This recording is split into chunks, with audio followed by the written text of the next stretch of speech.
حدیث ہے، حضرت حذیفہ رضی اللہ تعالی عنہ فرماتے ہیں ہم رسول اکرم صلی اللہ تعالی علیہ وسلم کے ساتھ ایک کھانے پہ گئے، اس دعوت پہ گئے تو فرماتے ہیں ہم دسترخوان پہ بیٹھے رہے جب تک رسول اکرم صلی اللہ علیہ وسلم نے کھانے کی ابتدا نہ فرمائی، ہم نے ہاتھ آگے نہ بڑھایا۔ یہ بھی کھانے کا ادب ہے، یہ سنت ہے۔ اگر آپ کسی دسترخوان پہ بیٹھے ہو، اجتماعی کھانا لگا ہوا ہے، تو اس ٹیبل پہ یا اس دسترخوان پہ جو معزز آدمی ہو یا بڑا آدمی ہو، اس کو ابتدا کرنی چاہیے۔ جب وہ ابتدا کر لے تو پھر اس کے بعد سب شروع کر دیں۔ یہ کھانے کا ادب ہے اور بڑوں کی تعظیم ہے۔ صحابہ کرام علیہ رضوان کا یہ طریقہ ہے کار۔ فرماتے ہیں ہم ایک کھانے پہ پہنچے تو سرکار دو عالم صلی اللہ علیہ وسلم نے بھی شروع کیا، ہم نے بھی شروع کر دیا۔ اب کھانا شروع ہو گیا، دوران کھانا جاء اعرابی، ایک بدو دوڑتا ہوا ہے۔ اس کی کیفیت ایسی تھی، ایسے پتہ لگتا تھا کہ کوئی آدمی اس کو دھکے مارتا آ رہا۔ وہ ایسے ہی جلدی سے آیا تو فَأَخَذَ بِيَدِهِ، رسول اکرم صلی اللہ علیہ وسلم نے اس بدو کا فوراً ہاتھ پکڑ لیا۔ ہاتھ پکڑ کے فرمایا کہ ان الشیطان یستحل الطعام اللہ یذکر اسم اللہ تعالی علیہ۔ نبی اکرم صلی اللہ علیہ وسلم نے فرمایا شیطان کوشش کر رہا تھا کہ بغیر بسم اللہ پڑھے یہ آدمی کھانا شروع کر لے تاکہ میرے لیے حلال ہو جائے۔ تو آپ نے فرمایا میں نے اس کا ہاتھ پکڑ لیا۔ اسی طرح فجاءت جاریۃ فکأنہا تدفع فذہبت لتضع یدہا فی الطعام، اسی طرح ایک لڑکی دوڑتی ہوئی ہے، اس نے بھی بغیر بسم اللہ پڑھے ہاتھ ڈالنے کی کوشش کی۔ اس کی کیفیت بھی سیم وہی تھی، ایسے پتہ لگتا تھا کوئی اس کو دھکے مارتا آ رہا ہے، دوڑاتے ہوئے آ رہا ہے، اور یہ بغیر بسم اللہ پڑھے یہ ہاتھ ڈالنا چاہتی تھی۔ سرکار دو علیہ وسلم نے اس کا بھی ہاتھ پکڑ لیا، کھانے تک ہاتھ نہیں جانے دیا، دونوں کو ہاتھ پکڑ کر پھر نبی اکرم صلی اللہ علیہ وسلم نے فرمایا، آپ نے فرمایا والذی نفسی بیدہ ان یدہ فی یدی مع یدیہما، نبی اکرم صلی اللہ علیہ وسلم نے فرمایا کہ یہ جو دو، ایک لڑکی اور ایک لڑکا آیا ہے جن کا میں نے ہاتھ پکڑا ہے، ان دونوں کے ہاتھ کے ساتھ شیطان کا بھی ہاتھ میرے ہاتھ میں بند ہے۔ فرمایا تین لوگوں کے ہاتھ میرے ہاتھ میں، شیطان کا، لڑکی کا اور لڑکے۔ ثم ذکر اسم اللہ واکل، پھر سرکار نے بسم اللہ پڑھی، بسم اللہ پڑھ کے کھانا شروع کر دیا۔ حدیث کے الفاظ ختم۔ اگر شروع میں آدمی بیٹھے ہوئے لوگ بسم اللہ پڑھ لیں، شیطان محروم ہو گیا، لیکن شیطان پھر بھی کوشش کرتا رہتا ہے کہیں میرے لیے حلال ہو جائے۔ تو ممکن ہے گھر میں بیٹھا بچہ ہو دوڑتا ہوا آ جائے، آ کے کھانا کھانا شروع کر دے، بسم اللہ نہ پڑھے، پھر بھی شیطان کے لیے حلال ہو جاتا ہے، شیطان پھر بھی شریک ہو جاتا ہے۔ آخری حد تک شیطان کھانا کھانے کی کوشش کرتا ہے۔ تو اس کا مطلب یہ ہے کہ جو اجتماعی کھانا ہوتا ہے دسترخوان پہ جو لوگ بیٹھتے ہیں وہ کہتے ہیں دعا پڑھو جی۔ دعا پڑھنے کا فائدہ یہ ہوتا ہے اجتماعی پڑھ لیتے ہیں، کسی کو بھولا ہے تو اس کو یاد آ جاتا ہے، جس کو یاد ہے وہ پہلے ہی یاد ہے، تو سب کے لیے کھانا محفوظ ہو جاتا ہے۔ اگر ایسا نہ ہو تو اگر کسی ایک آدمی کو یاد آ جائے تو وہ سب سے کہے یار بسم اللہ پڑھ لو، تاکہ شیطان کے لیے کھانا حلال نہ ہو۔ دوران کھانا کوئی بچہ کوئی بچی گھر میں اگر فیملی میں سے کوئی ممبر آ کے شروع کر دے تو اس کو کہہ دینا چاہیے بسم اللہ پڑھ کے شروع کر، تاکہ وہ کھانا محفوظ ہو جائے۔ ایک بات تو یہ سمجھ آئی۔ دوسری بات یہ سمجھ آئی، رسول اکرم صلی اللہ علیہ وسلم فرماتے ہیں وہ لڑکی جو دوڑتی ہوئی آئی کھانا کھانے میں شریک ہوتی تھی، اس کو پیچھے سے شیطان کاروائی کر رہا تھا۔ لڑکا دوڑتا ہوا آیا، سرکار نے فرمایا اس کے پیچھے شیطان کار فرما۔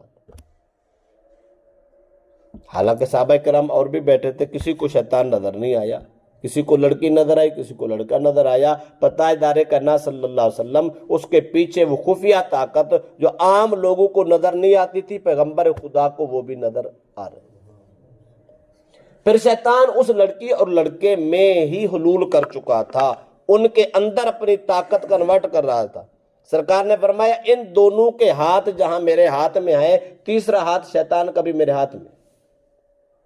تو پیغمبر کو یہ طاقت ہوتی ہے، وہ جس کو چاہے جب چاہے وہ پکڑ سکتے۔ وہ قوتیں، وہ طاقتیں جو انسان کو نظر نہیں آتی، اللہ کے پیغمبر کو وہ بھی نظر آتی۔ آپ نے ہاتھ پکڑ کے ان سب کو معروف رکھا۔ تو اس لیے پیغمبر کی طاقت اپنی ہوتی ہے، اس کا علم اپنا ہوتا ہے، اس کی کیفیت بھی اپنی ہوتی ہے، اللہ نے یہ ساری نعمتوں سے نواز رکھا ہوتا ہے۔ دوسری روایت حضرت امیہ بنت مخشی رضی اللہ تعالیٰ عنہ سے، وہ فرماتے ہیں رسول اکرم صلی اللہ تعالیٰ علیہ وسلم بیٹھے تھے، وَرَجُلٌ يَأْكُلُ فَلَمْ يُسَمِّ اللَّهِ، ایک آدمی کھانا کھا رہا تھا اور اتفاق ایسا اس کو بسم اللہ پڑھنا بھول گیا۔ سرکار ویسے ساتھ تشریف فرماتے، کھانا وہ کھا رہا تھا، بسم اللہ نہیں پڑھی، کھاتا رہا حتیٰ لم یبقى من طعامہ الا لقمۃ فلما رفع الى فیہ، کھاتے کھاتے آخری لقمہ رہ گیا تھا، صرف آخری لقمہ۔ اس آدمی نے لقمہ توڑا اور اس کو اٹھا کے منہ کی طرف لے جانے لگا، اس کو یاد آ گیا میں نے تو بسم اللہ ہی نہیں پڑھی۔ آخری لقمہ روک کے اس نے پڑھا بسم اللہ الرحمن الرحیم۔ جب پڑھا فضحک النبی، سرکار ساتھ بیٹھے مسکرا پڑے۔ جب مسکرائے تو ساتھ ہی فرمایا ثم قال ما زال الشیطان یأکل معه فلما ذکر اسم اللہ استقاء ما فی بطنہ، سرکار نے فرمایا شیطان اس کے ساتھ مسلسل کھا رہا تھا، جب سے یہ کھا رہا تھا ساتھ شیطان بیٹھا کھا رہا تھا۔ اب آخری لقمے پہ اس کو یاد آیا، اس نے بسم اللہ شریف پڑھی، شیطان نے جو کچھ کھایا تھا الٹی کر کے چلا گیا۔ آخری لقمے تک بھی بسم اللہ یاد آ جائے تو پڑھ لینی چاہیے تاکہ شیطان محروم ہو جائے اور انسان کا پیٹ بھر جائے۔ وہ جو شیطان کے شامل ہونے کی وجہ سے نحوست یا بے برکتی یا بیماری جو اس کھانے میں شامل ہو گئی ہو، بسم اللہ پڑھنے سے وہ ساری ختم ہو جاتی ہے، سارا کھانا بابرکت اور شفا ہو جاتا ہے، اور شیطان محروم ہو جاتا ہے، وہ بھوکا مر جاتا ہے، کمزور ہو جاتا ہے، لہذا وہ حملہ آور ہونے سے بھی باز آ جاتا ہے۔ اس کا مطلب ہے کھانا کھاتے ہوئے پہلے پڑھنی چاہیے، پہلے نہ ہو، جس وقت یاد آئے، خواہ وہ آخری لقمے پہ ہی کیوں نہ یاد آئے، تب بھی بسم اللہ پڑھ لینی چاہیے۔ یہ نہیں کہنا ابھی تو کھانا ہی ختم ہو گیا اب کیا کرنا، نہیں، آخری لقمے تک۔ اس میں بھی وہ مسئلہ ثابت ہو رہا ہے۔ اب سرکار بیٹھے ہیں، آدمی کھانا کھا رہا ہے، شیطان اس کے ساتھ کھا رہا ہے، سرکار اس کو دیکھ رہے تھے، اس بندے کو نظر نہیں آ رہا، صحابی کو نظر نہیں آ رہا جو رسول اللہ کو نظر آ رہا۔ اس کا مطلب ہے صحابی نبی جیسا نہیں ہو سکتا۔ اگر صحابی نبی جیسا نہیں ہو سکتا تو کوئی وہابی بھی نبی جیسا نہیں ہو سکتا۔ یہ بہت بڑی گستاخی ہے، نبی جیسا ہونے کا دعویٰ کرنا، اس سے بڑی گستاخی اور کیا؟ صحابہ نہیں ہو سکتے تو اور کون ہو سکتا؟ جو بات صحابہ کو پتہ نہیں چل رہی، سرکار آنکھوں سے دیکھ رہے ہیں۔